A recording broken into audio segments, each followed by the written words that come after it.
host of the Gridiron.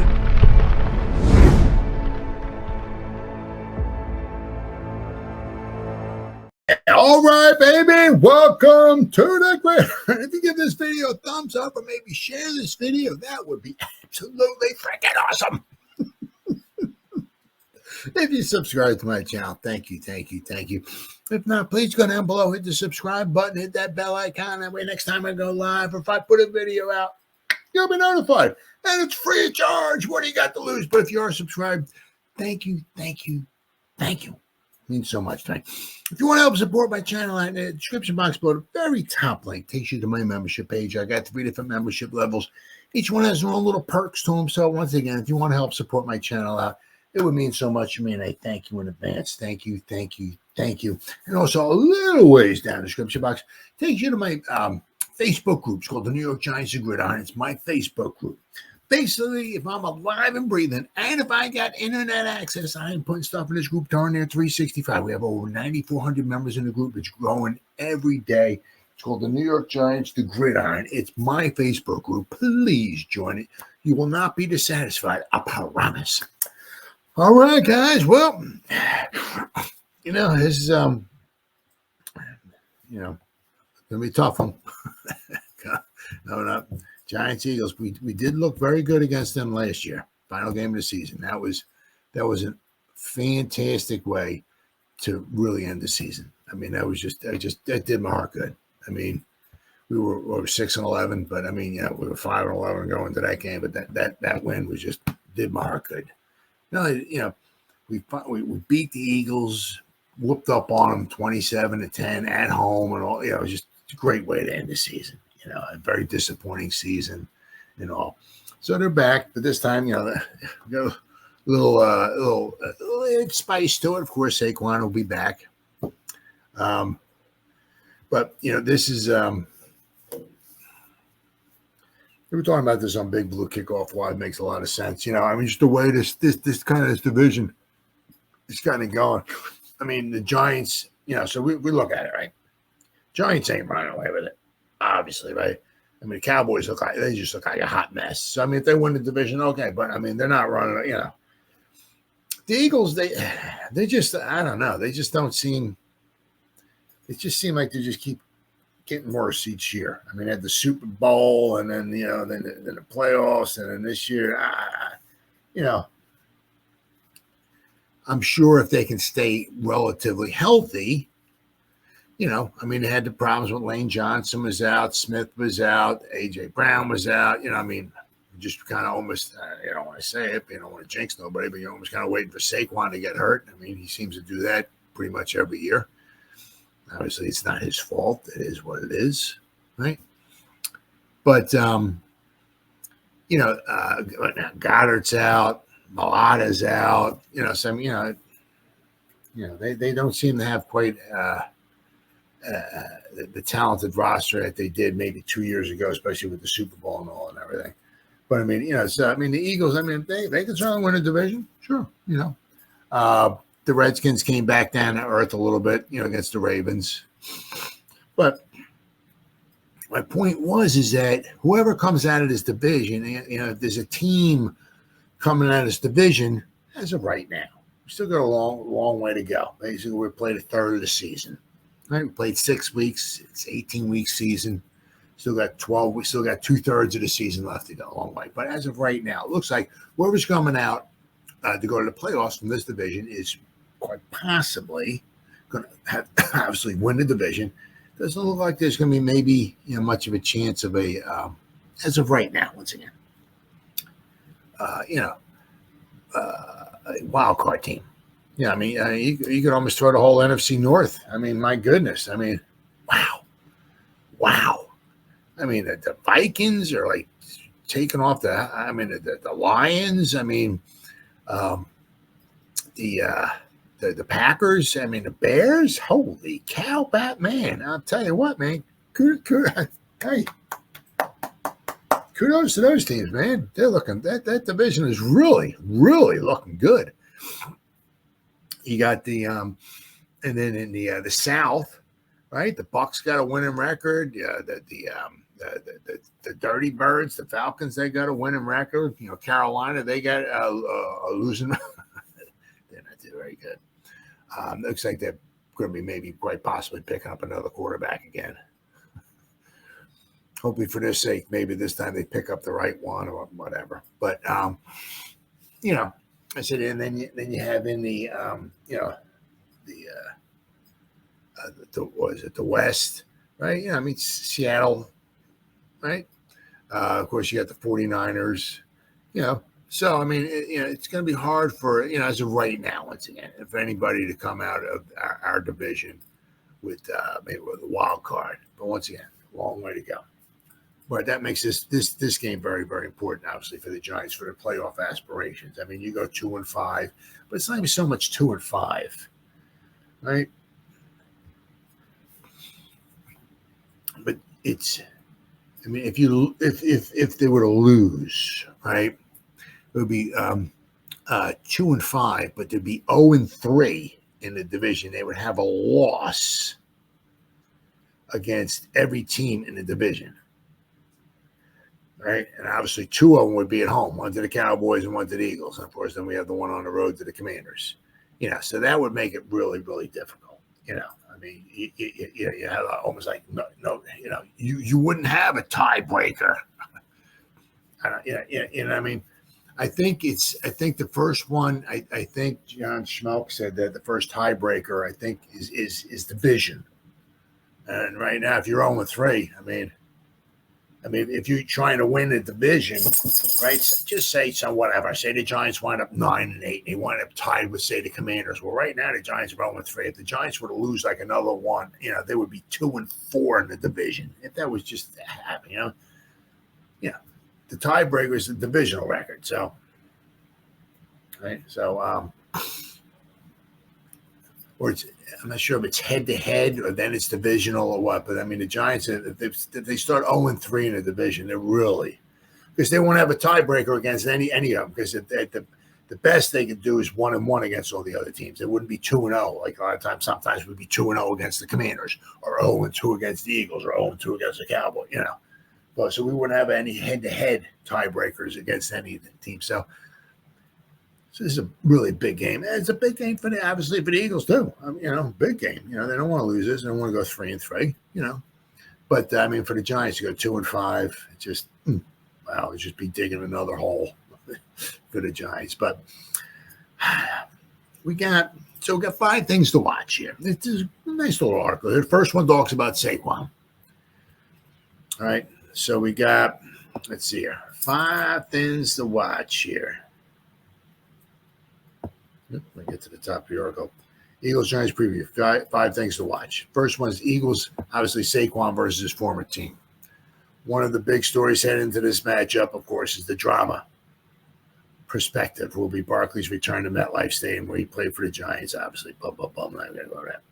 Barkley was bottled up in Week 6 against the Browns, but he's still ranked 3rd in the NFL in rushing yards per game at 96.4, and he's still averaging 5.3 yards per carry. Now, the one thing is that the Browns did a very good job bottling him up. The Browns got a good, obviously good defense, good run defense. But if we look back at his other 4 games, there was one game, was it the Falcon game, I think it was, but 3 of the other ones, he went for like long runs. Like basically he won, he's averaging 96 yards a game, 5.3 yards a carry, yada, yada, yada. But basically, he won the Saint game. He had a 1 long run. Other than that, you take, let me see if I can find here. Eagles. Is this it? Yeah. Yeah, he scored on a long run. They scored all their 15 points in the final quarter. He went on a 65-yard run. That won the game. Let's see. Against the Falcons. 22 carries for 95 yards. That was his longest was 11 yards. So that was just a gutsy, churn it out, 22 carry performance. Got him almost 100 yards. He did very, very good. But he only averaged 4.3 yards a carry in that one. So his numbers are, obviously very, very impressive. But I mean, here against the Packers, 24 carries, 109 yards, but he had a 34-yard run. Take the 34-yard run out, and that's what? 23 carries for 75 yards. That's not even 3 yards a carry. So he had one long run. He had a 34-yarder. And then we had the other one, the Falcons, the Saints, the Bucks. One against the Bucks here. He had a 59-yarder. Yeah, I mean, the people, it's 8.4 yards a carry. Well, he had 10 carries because he was getting blown out. They were getting blown out for 84 yards. Well, I mean, he had a 59-yard run. You take the 59-yard run out, which, I mean, could have been in garbage time because they were down 312 points at one point. I mean, they were getting blown out. So, I mean, his one long run against the Buccaneers, I don't remember when it was because I despise watching the Eagles. So it could have been in garbage time, what I mean, because it's easy. I mean, they think you're going to pass, they back off. It's a light box. They're protecting against the pass. They're up by 352 points over the Eagles because the Eagles blow. So then they hand the ball off to Saquon, and maybe that's what happened. I'm not exactly sure. I don't know when he got his 59-yard run. But, so, oh, my God, he averaged 8.4 yards. Oh, my God, 8.4 yards a carry. Yeah, but he carried the ball 9 other times for 25 yards. It's not even 3 yards a carry. So basically the whole game he got bottled up. And he had one long run. So he's had some long runs in here, which is really elevating, obviously, his yards. He's averaging 5.3 yards a carry. But, he has, 160, 170 yards between 3 runs. He's averaging 50 to 60, 50, 55 yards on 3 different carries. You take those 3 away, and he ain't averaging 5.3 yards a carry. So the Giants got to be very, very careful with Saquon. And a lot of also, he's been used quite a bit in the passing game, as well he should, although he does, try to drop some balls, as we saw against, was it the Falcons, as he dropped the pass. But he's been used a lot, but I mean, his yards per reception is nothing phenomenal. He's getting his catches, But as I said, the Giants got to try to do is keep them contained. Don't let them get nothing explosive. Because in 3 of those 5 games, you get some nice runs. 2 of them were like really long runs. So that's what's really bolstering or boosting his average quite a bit, is those long runs. So the Giants really got to do a good job. I mean, if he's going to get 3, 4, 5 yards, okay, but keep him contained. Right? Keep him rally to the ball. Get an arm on him or something, grab him, hold him, whatever you got to do, and get troops to the ball, arms and legs and people to the ball, right? So try not to let him, because he's going to want to do that. Bust that on a real long one. That's going to want 67, whatever. He's going to want to do that. So, all right. Let's see here. Number 2. Now, this is funny. Here's Eagles backup left tackle because Mailata is out. Fred Johnson versus the edge rusher Brian Burns, and the interior versus Dexter Lawrence. Now, because Mailata's out. Now, Mailata's just a big, huge, individual. He's just he's a real, very good left tackle. But he's not there. So they got this. I mean, obviously, this other guy here, Fred Johnson, and going up against probably Burnsy. And the other thing is, too, now Jason Kelsey retired. So Sexy always had a problem with Kelsey. But now, Kelsey ain't there no more. So, how can that interior hold up against Dexter Lawrence? I mean, Dexter Lawrence wants to play in this game. He's got his injured hip, but he said he's playing. Same thing with Burnsy. Burnsy's got the groin and probably whatever other things going on with him, but he's playing in this game as well too. So it's going to be very, very interesting to see how, can Dex Sexy push the pocket, right? And can Burns take advantage of this guy Johnson? I mean, it just some of these numbers are just. Giants lead the league in sacks. So it's not the best time to be without star left tackle Jordan Mailata. The Eagles have two options to replace him. They can move Mekhi Becton to left tackle and have Tyler Steen fill in at right guard, or they can simply replace Mailata with Fred Johnson. They will likely do the latter. Which is not very good either. Johnson has been very shaky in 3 games. The Eagles have needed to play him this season with a grain of salt, but PFF has him down for the following stats. And this is not pretty for this one freaking guy. So I mean, Burnsy could literally almost have a O.C. Umenyiora type game, where O.C. had 6 sacks on Donovan McNabb because they had their 37-string tackle in there trying to block O.C., and of course that didn't work out. So Burnsy could go off on this. Burnsy can easily have a couple sacks this week, easily. All right, so Fred Johnson against the Saints, 33 pass blocking snaps. He gave up 5 pressures. He had 1 penalty. Against the Buccaneers, 38 pass blocking snaps. He gave up 2 sacks, 1 penalty, and he gave up 11 pressures on 38. So basically 1 out of every 3 out of every 7 pass blocking snaps, he gave up 2 pressures. Against the Browns, 5 pass blocking snaps, 2 pressures. So against the Browns, 40% of his snaps on pass blocking, he gave up a pressure. So he's given up 76 pass blocking snaps he's had this year. He's given up 18 pressures. So basically, like 18 Thursday, basically 1 out of every 4 pass blocking snaps he's in there for. This guy, Fred Johnson, he's given up a pressure.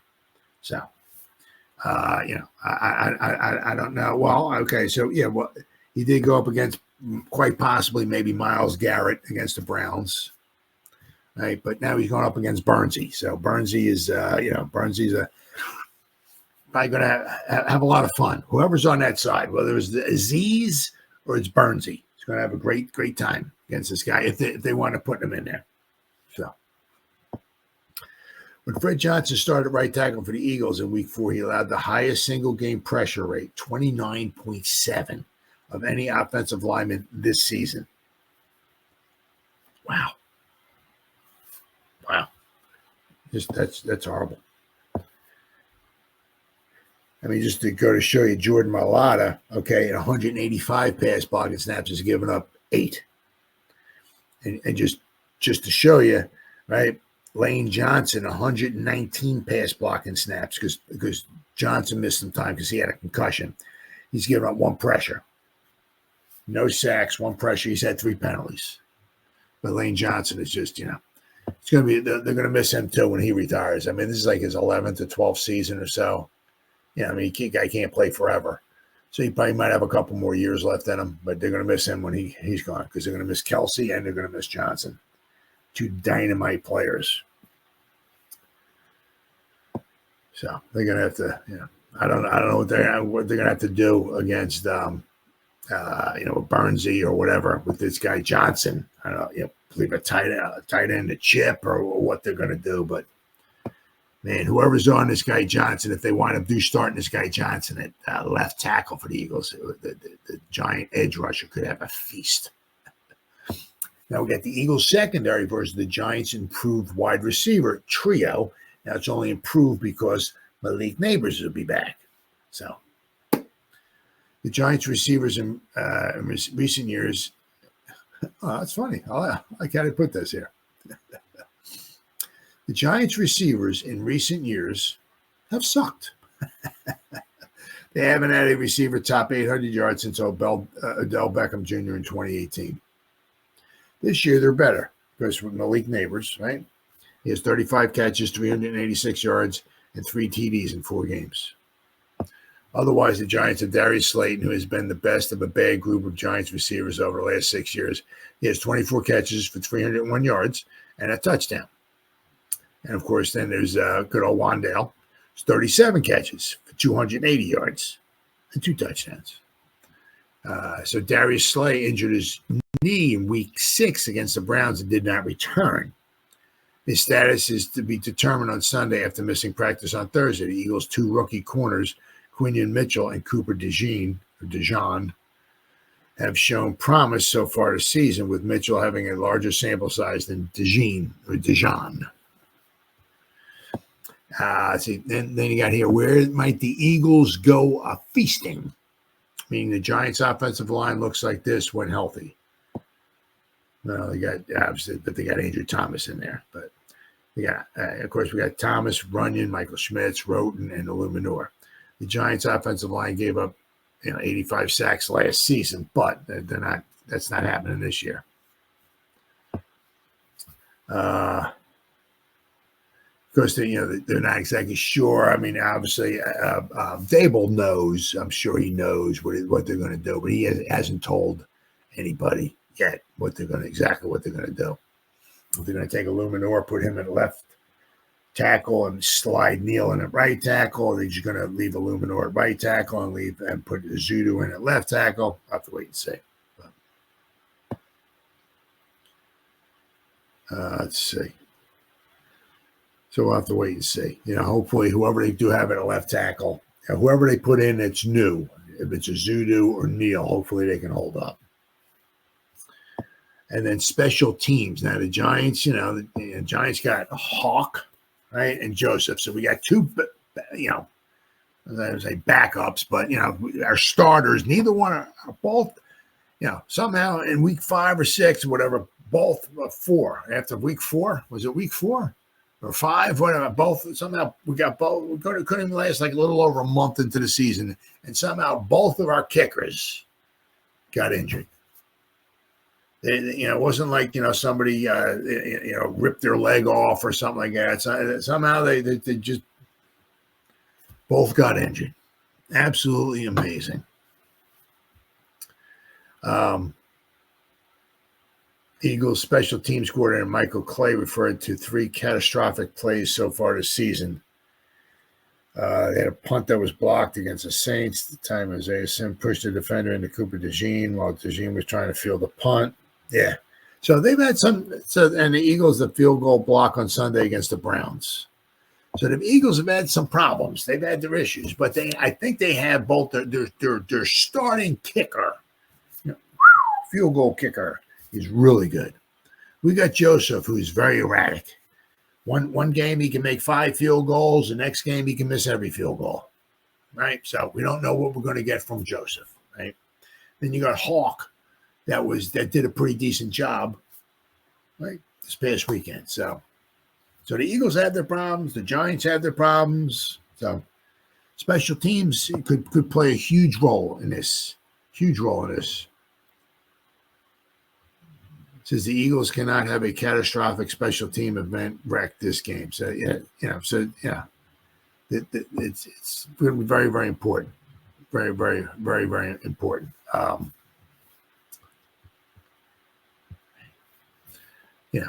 For the special teams, both teams, very, very important. I mean, because it could be a missed field goal from Joseph. Or if the Eagles have another botch, another bad play on special teams that wipes out a field goal or whatever, So, it could be obviously a tight game, and could be something, a bad special teams play could wind up being, possibly the difference. Now, in every game, there's usually, whatever they say, like 4 or 5 plays that if you change the outcome of it or whatever, it's. But look for special teams play here, right? Could just wind up deciding the outcome of this. It's huge. So 5 things to look for. I mean, obviously there's a lot more than that. I mean, you can wind up spending probably a long time trying to figure out who or like the matchups and everything. I mean, another one of the things is that the Eagles they don't have Goddard, but then they got Smith and Brown are back, right? So now how are our, cornerbacks going to line up? Who's taking who? Right? So it's, what are they going to do with Saquon? They got to have somebody, spying. I don't know if I say spying on, but keep an eye on him to keep him corralled. Are they gonna have they're gonna have like somebody in there, maybe in long passing situations, like that. Maybe you have somebody spying on Hurts, or So there's a lot of interesting matchups going on here.